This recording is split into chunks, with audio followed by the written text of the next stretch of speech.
तो फ्रेंड्स, मैं स्वागत करता हूं डेली करंट अफेयर्स के इस सेशन में, जहां आप लोग को 30 दिसंबर 2024 का करंट अफेयर्स बताया जाएगा, जिसमें ये सब महत्वपूर्ण टॉपिक आपका पूरा कवर किया जाएगा। हर करंट अफेयर्स आपका स्टैटिक जीके के माध्यम से और मैपिंग के माध्यम से पूरा डिस्कशन किया जाता है।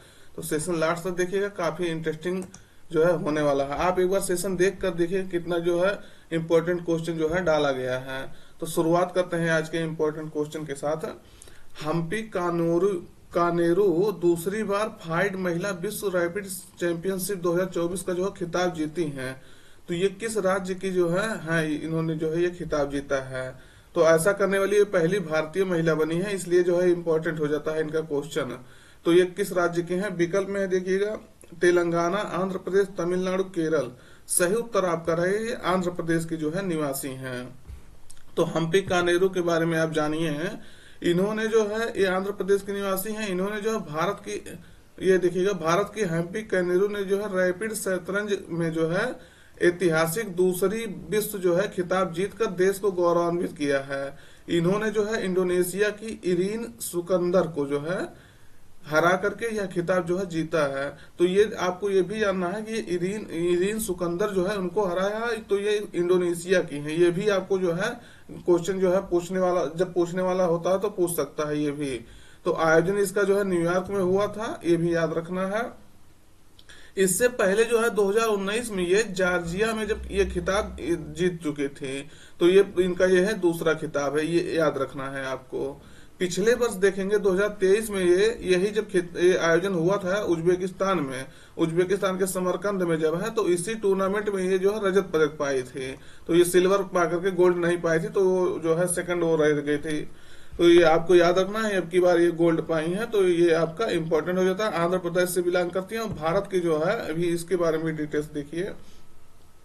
ये चीन की जो है महिला शतरंज खिलाड़ी जो है जू बेन जून के बाद जो है, ये महिला खिलाड़ी जो चीन की है, ये जू बेनजून, इनके बाद अगर एक से ज्यादा बार यह खिताब जीतने वाली दूसरी खिलाड़ी बनी है। तो दूसरी खिलाड़ी बनी है, पहली चीन की है, दूसरी इंडिया की है। तो ये याद रखना है। वह ऐसा ऐसा करने वाली भारत की पहली महिला शतरंज खिलाड़ी है। तो इनका ये इमेज है, याद रखिएगा।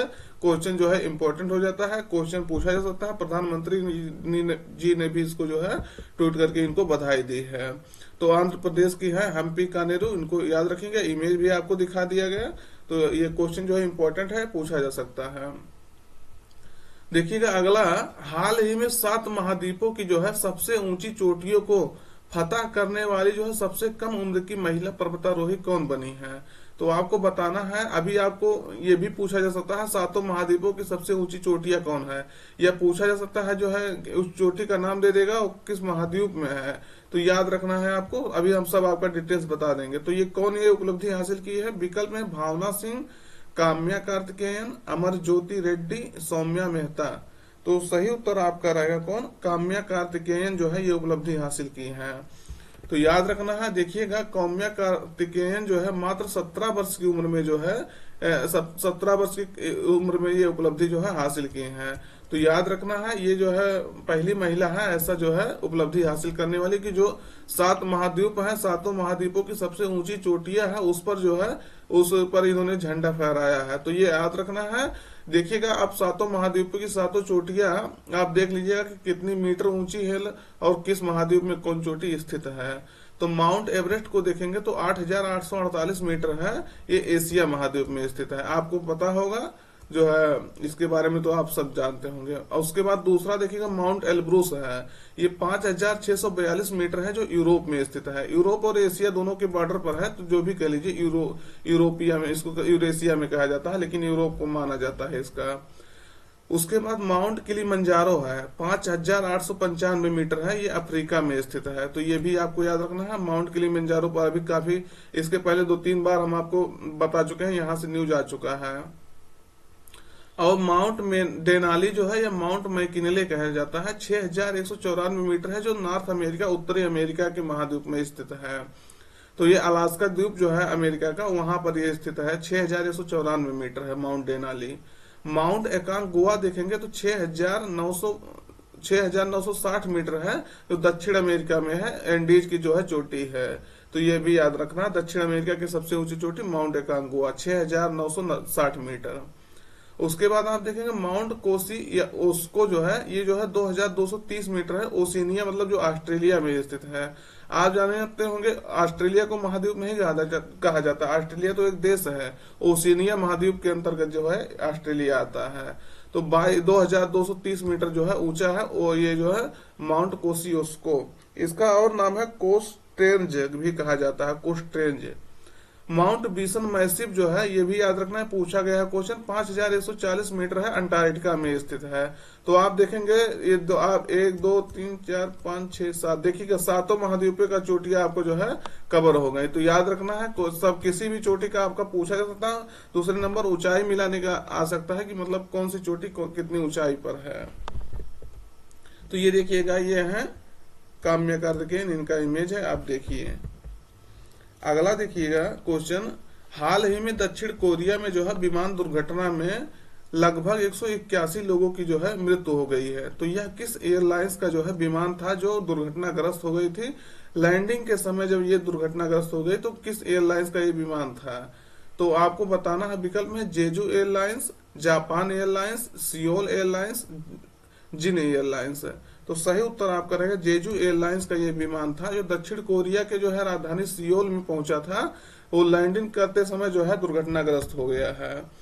तो देखिएगा जेजू एयरलाइंस जो है दक्षिण कोरिया के मुआन अंतरराष्ट्रीय एयरपोर्ट पर जो है जेजू एयरलाइंस का विमान लैंडिंग के समय दुर्घटनाग्रस्त हो गया। यह विमान थाईलैंड के बैंकॉक से जो है उड़ान भरा था। इसमें 175 यात्री थे प्लस 6 क्रू मेंबर थे, मतलब टोटल 181 जो है लोग इसमें सवार थे। अब आप देखेंगे तो है इसमें 2 लोग जो है कुछ बचे थे, उनको हॉस्पिटलाइज किया गया था, लेकिन बाद में वो ऐसा खबर आया कि वो भी जो है डेथ कर गए, वो भी अपना जो है अब नहीं रहे इस पृथ्वी पर। तो याद रखना है, देखिएगा काफी इंपॉर्टेंट हो जाता है कहाँ हुआ ये दुर्घटना। तो दक्षिण कोरिया के मुआन अंतरराष्ट्रीय एयरपोर्ट पर हुआ था। दूसरे नंबर ये क्वेश्चन इस तरह से क्वेश्चन पूछा गया है कि किस एयरलाइंस का विमान था? तो जेजू एयरलाइंस का विमान था।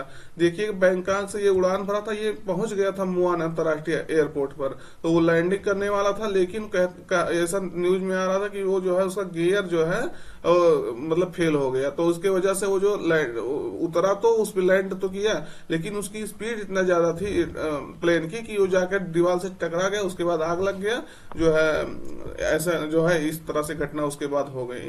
तो ये देखिएगा, ऐसा भी कहा गया कि उससे पक्षी जो है टकरा गए थे, लेकिन अभी देखिए जांच के बाद ही पता चल पाएगा कि किस तरह से ये दुर्घटना हुआ था। तो ये देखिएगा इस तरह से कुछ दुर्घटना हुआ है। तो आपको याद रखना है, बहुत दुखद है ये ऐसी दुर्घटना है, जान लीजिए। तो साउथ कोरिया का ये मैप है, आप देखिएगा इसकी राजधानी सियोल है। इसका जो है नॉर्थ कोरिया और साउथ कोरिया के बीच में जो है 38 डिग्री पैरेलल लाइन जाती है जो ये दोनों को अलग करती है। तो ये क्वेश्चन पूछा गया है 38 डिग्री पैरेलल लाइन किसके बीच में जो है तो साउथ कोरिया और नॉर्थ कोरिया के बीच में है। इसकी राजधानी सियोल आपको बता दी है। और यहाँ देखिएगा ये जेजू इसका जो है सिटी है। तो याद रखना है जेजू एयरलाइंस इसी नाम से जो है जेजू नाम से जो है, जेजू इसका द्वीप है और जेजू इसका सिटी भी है। तो जेजू नाम से जो है ये जेजू एयरलाइंस इसी नाम से जो है पड़ा था। तो याद रखना है। अगर सेशन अच्छा लग रहा हो मित्र तो जो है चैनल को सब्सक्राइब करिएगा और अपने मित्रों तक इसको जो है शेयर करिएगा, जिससे ज्यादा से ज्यादा लोग इससे जो है जुड़ सकें। अगला देखिएगा, भारतीय सेना की टुकड़ी जो है किस देश के साथ संयुक्त सैन्य अभ्यास सूर्य किरण में जो है भाग ले रही है? तो आपको कल इसको बताया गया था, सूर्य किरण हम लोग नेपाल के साथ में भाग ले रहे हैं। तो ये क्वेश्चन जो है इंपॉर्टेंट है, इस क्वेश्चन पूछा जाता है, इसलिए जो है आपको इसको हम दोबारा बता रहे हैं। तो एक कल से जो है ये शुरू होगा 31 दिसंबर से 2024 से 13 जनवरी 2025 तक। तो नेपाल के बीच में जो है ये वार्षिक सैन्य अभ्यास है, ये अल्टरनेटिव क्रम में होता है। पिछला संस्करण अगर देखेंगे 17वां संस्करण या 18वां संस्करण है, आपको बता दिया गया। तो 17वां संस्करण आपका पिथौरागढ़ यूके में हुआ था, अपने इंडिया में। मतलब अब की बार कहाँ हो रहा है? तो नेपाल में हो रहा है, नेपाल के सलझंडी में हो रहा है। तो ये याद रखना है, क्वेश्चन इंपॉर्टेंट हो जाता है। तो ये नेपाल का आपका मैप है, आप इसको जो है देखिएगा। कौन सा राज्य जो है नेपाल से सबसे ज्यादा बॉर्डर जो है शेयर करता है, आपको ये बताना है। अगला क्वेश्चन देखिएगा, ये भी क्वेश्चन बहुत इंपॉर्टेंट है। भारतीय मौसम विज्ञान संगठन जिसे कहते हैं IMD, इंडियन मेट्रोलॉजिकल डिपार्टमेंट ने जो है डिपार्टमेंट ने जो है उत्तर भारत में कोल्ड वेव का जो है अलर्ट जारी किया है। तो कुछ ये देखिएगा, कोल्ड वेव का अलर्ट जारी किया है। कोल्ड वेव कब होता है, तो ये आपको बताना है कोल्ड वेव जो है कब होता है। तो जब विकल्प है, जब तापमान 0 डिग्री पर पहुंच जाता है तब होता है, जब तापमान माइनस में पहुंच जाता है तब होता है, जब तापमान जो है 10 डिग्री सेल्सियस या उससे कम रहे, या फिर यह सामान्य तापमान से 4.5 से 6.4 डिग्री सेल्सियस तक जो है कम हो जाता है, तब होता है क्या कोल्ड वेव, या उपरोक्त में से कौन जो है कोई नहीं, सॉरी उपरोक्त में से कोई नहीं। तो आपको बताना है जो है कि कोल्ड वेव की स्थिति कब आती है। तो सही उत्तर आपका रहेगा सी, इसमें कोल्ड वेव की स्थिति आती है। तो इसका डिटेल्स में cold wave, severe cold wave आपको हम सब बता देते हैं, इसको डिटेल्स देखिएगा। जब तापमान जो है 10 डिग्री सेल्सियस या उससे कम जो है रहे, या फिर यह सामान्य तापमान से जो है 4.5 से 6.4 डिग्री सेल्सियस तक जो है कम हो जाता है, कम हो जाता है, तब कोल्ड वेव की स्थिति आती है। आप समझ में आया कि नहीं? जब तापमान जो है 10 डिग्री सेल्सियस या उससे कम हो जाए, मान लीजिए वर्तमान तापमान इस समय जो है 10 डिग्री, हम जहाँ रह रहे हैं वहां 10 डिग्री से प्लस है, लेकिन ये नॉर्थ इंडिया में जो है, नॉर्थ इंडिया में हम भी रहते हैं ऐसा बात नहीं, लेकिन हम जहाँ वो 10 डिग्री से प्लस है अभी। तो ये आप देखेंगे हिमाचल प्रदेश, शिमला, दिल्ली वगैरह में बारिश भी हो रहा है, पश्चिमी विक्षोभ का प्रभाव है। तो इसके कारण से जो है ये भी क्वेश्चन पूछा जाता है आपका कि जो है जो सर्दियों में बारिश होता है उत्तर भारत में, ये किसके प्रभाव से होता है। तो ये पश्चिमी विक्षोभ जो है ये भी आपको याद रखना है, वेस्टर्न डिस्टर्बेंस, उसके कारण से जो है बारिश होता है। तो जब तापमान जो है 10 डिग्री सेल्सियस या उससे कम रहे, या फिर यह सामान्य जो तापमान है 4 उससे जो है सामान्य तापमान से 4.5 से 6.4 डिग्री सेल्सियस जो है कम हो जाता है। जैसे मान लीजिए आपका सामान्य तापमान इस समय वर्तमान में 15 डिग्री सेंटीग्रेड चल रहा है, अब यह मान लीजिए 20 डिग्री सेंटीग्रेड चल रहा है। नॉर्मल टेम्परेचर जो है सामान्य तापमान इतना रहता है कहीं किसी क्षेत्र का, लेकिन अचानक जो है तापमान जो 4.5 से 6.4 डिग्री सेल्सियस कम हो जाए, तब वो कोल्ड वेव की स्थिति आती है। तो IMD ने जो है नॉर्थ इंडिया के लिए जो है कोल्ड वेव की जो है सिचुएशन जारी किया है, अलर्ट जारी किया है। आप सब देखे होंगे पिछले 2 दिनों से जो है सर्दी जो है बढ़ गई है, तो याद रखना, इसीलिए जो है IMD ने कोल्ड वेव की स्थिति जो है अलर्ट जारी किया है। अब इसी में एक आता है गंभीर शीतलहर, जिसे कहते हैं सीवियर कोल्ड वेव। तो इसका क्या होता है, अगर मैदानी इलाकों में न्यूनतम तापमान गिरकर जो है 2 डिग्री सेल्सियस तक पहुंच जाए, या फिर न्यूनतम तापमान में जो है सामान्य से 6.4 डिग्री सेल्सियस से ज्यादा जो है गिरावट दिखे, तो वही जो आपका कह रहा है न्यूनतम तापमान जो गिर करके 2 डिग्री सेंटीग्रेड तक आ जाए, या फिर न्यूनतम तापमान में जो है सामान्य से, जैसे मान लीजिए सामान्य वही आपको बता दिया कि मान लीजिए 15 डिग्री है, वहां से आपका डायरेक्टली जो है 6.4 डिग्री सेल्सियस से ज्यादा तापमान का जो है गिरावट आ जाए, तो वो आपका गंभीर रूप से जो है शीतलहर होता है, सीवियर कोल्ड वेव होता है। और ये जो हम आपको बताएं, ये मैदानी क्षेत्रों के लिए बताए हैं जो है ये, लेकिन आपका पहाड़ी क्षेत्रों के लिए ये अलग होता है, क्योंकि पहाड़ पे आप जानते हो कि वहां का नॉर्मल टेम्परेचर और मैदान का नॉर्मल टेम्परेचर जो है अलग होता है। तो पहाड़ी क्षेत्रों के लिए क्या होता है, पहाड़ी क्षेत्रों में कोल्ड वेव कब होता है, तो अगर न्यूनतम तापमान जो है 0 या उससे नीचे जो है हो जाए, या न्यूनतम तापमान सामान्य से जो है 4.5 डिग्री सेंटीग्रेड से 6.4 डिग्री सेंटीग्रेड तक जो है कम हो जाता है, तो ऐसी स्थिति में जो है पहाड़ी क्षेत्रों में कोल्ड वेव की स्थिति होती है। तो वही आपका 0 डिग्री सेंटीग्रेड या उससे नीचे हो जाए तब यह स्थिति होती है। तो देखिएगा, इसको याद रखिएगा। ये 1 सेकंड यहाँ सब थोड़ा सा मतलब जो है वो होगा कि उत्तर भारत में जो है, उत्तर भारत के मैदानी क्षेत्रों में जो है, तो ये आपको यहाँ मैदानी क्षेत्र कर सकते हैं तो ज्यादा सही रहेगा। तो ये आप पहाड़ी क्षेत्रों में भी आपको बता दिया गया कि 4.5 से जो है 6.4 डिग्री सेंटीग्रेड जो है सामान्य तापमान से कमी आए, तो ऐसा स्थिति हो सकता है। IMD के बारे में आप थोड़ा सा जान लीजिए। IMD की स्थापना जो होता है, जिसे कहते हैं इंडियन मेट्रोलॉजिकल डिपार्टमेंट, इसकी स्थापना जो है 1875 ईस्वी में हुआ था। तो ये याद रखना है। इसका वर्तमान समय में हेडक्वार्टर जो है न्यू दिल्ली में है, लेकिन आपको ये बताना है इसका हेडक्वार्टर जब ये स्थापित हुआ था तो इसका हेडक्वार्टर जो है कोलकाता में था। उसके बाद चेंज होकर के, ये क्वेश्चन आपसे पूछा गया है, चेंज होकर के आपका एक बार जो है शिमला में गया था, एक बार नागपुर में गया था। तो ये आपको बताना है कब कहाँ गया था और कब दिल्ली में गया है। तो ये आपको आपके जो है होमवर्क है आपके लिए, इसको जाकर के आप सर्च करिए। क्वेश्चन जो है आपका पूछा गया है, जाके प्रीवियस ईयर देखेंगे तो निश्चित रूप से आपको मिलेगा कि क्वेश्चन ये पूछा जा चुका है। और इसके क्षेत्रीय कार्यालय देखेंगे तो चेन्नई में हो गया, उसके बाद मुंबई में, चेन्नई, मुंबई, कोलकाता, नागपुर, गुवाहाटी, जो असम का गुवाहाटी शहर है ना कि राजधानी है, उसके बाद न्यू दिल्ली, ये जो है 6 इसके हेडक्वार्टर हैं। देखिएगा चेन्नई हो गया, मुंबई हो गया साउथ में, उसके बाद कोलकाता हो गया, नागपुर हो गया, गुवाहाटी हो गया, न्यू दिल्ली हो गया। तो ये इसके हेडक्वार्टर हैं, सॉरी रीजनल जो है हेडक्वार्टर हैं। और उसके बाद अगला क्वेश्चन देखिएगा, किस राज्य सरकार द्वारा जो है अपना पहला वाइन पर्यटन नीति जो है लॉन्च की गई है। तो वाइन को बढ़ावा देने के लिए, उसके उत्पादन को जो है बढ़ावा देने के लिए, पर्यटन को विकसित करने के लिए जो है बढ़ावा देने के लिए ये नीति लागू किया गया है। तो उत्तराखंड सरकार द्वारा जो है इस नीति को लागू किया गया है। तो हाल ही में उत्तराखंड सरकार ने जो है अपनी पहली वाइन टूरिज्म नीति जो है लागू की है। वहां जो उसका उत्पादन होगा, बनेगा, दिखेगा, देखने के लिए वहां जा सकते हैं। तो उत्तराखंड के कोटद्वार में जो है पहली वाइन उत्पादन इकाई भी जो है शुरू कर दी गई है। इसका उद्देश्य आपको बता ही दिए, पर्यटन को जो है ज्यादा से ज्यादा बढ़ावा देना है। अभी हाल ही में एक न्यूज था कि उत्तराखंड जो है उत्तराखंड सरकार ने जो है देश में पहला योग नीति जो है लागू किया है। तो योग नीति जो है योग को बढ़ावा देने के लिए अंतर्राष्ट्रीय स्तर पे जो है उत्तराखंड को योग हब बनाने के लिए ये नीति जो है लागू किया गया था। अगला देखिएगा, किस देश द्वारा जो है नए स्टील्थ फाइटर जेट जो है J-36 का अनावरण किया गया है। तो ये ऐसा कहा जाता है ये 6th जनरेशन का जो है स्टील्थ फाइटर जेट है। तो ऐसा अभी जो है कोई किया, वैसे कोई नॉर्मली किया नहीं, चीन द्वारा भी इसको जो है विकसित किया गया है। चीन के सरकारी मीडिया द्वारा भी इसको अभी खुलासा नहीं किया गया है। तो ये जो है याद रखना है, चीन द्वारा जो है नए स्टील्थ फाइटर जेट J-36 का जो है अनावरण किया गया है। तो ये देखिएगा 6वीं पीढ़ी का स्टील्थ फाइटर जेट है।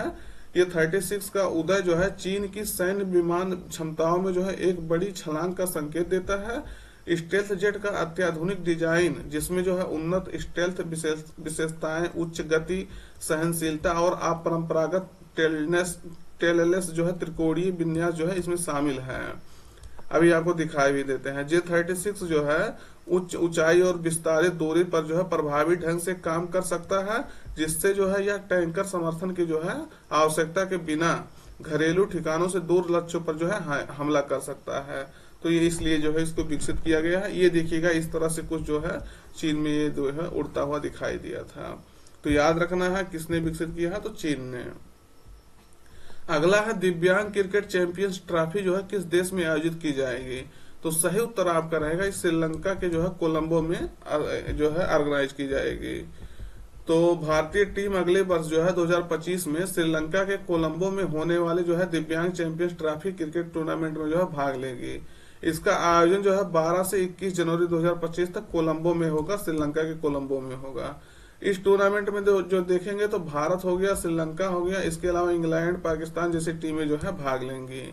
और अभी टीमों का जो है घोषणा होगा। तो ये देखिएगा श्रीलंका है, श्रीलंका के जो है कोलंबो में इसका जो है आयोजन होगा। तो याद रखना है श्रीलंका के और भारत के बीच में पाक स्टेट जो है उसको भी आपको याद रखना है। अगला देखिएगा, किस राज्य सरकार ने जो है रथ सप्तमी जो है को राज्य उत्सव जो है घोषित किया है। तो आपको बताना है किस राज्य सरकार ने जो है ऐसा घोषित किया है। तो सही उत्तर आपका रहेगा आंध्र प्रदेश सरकार ने जो है ऐसा घोषणा किया है।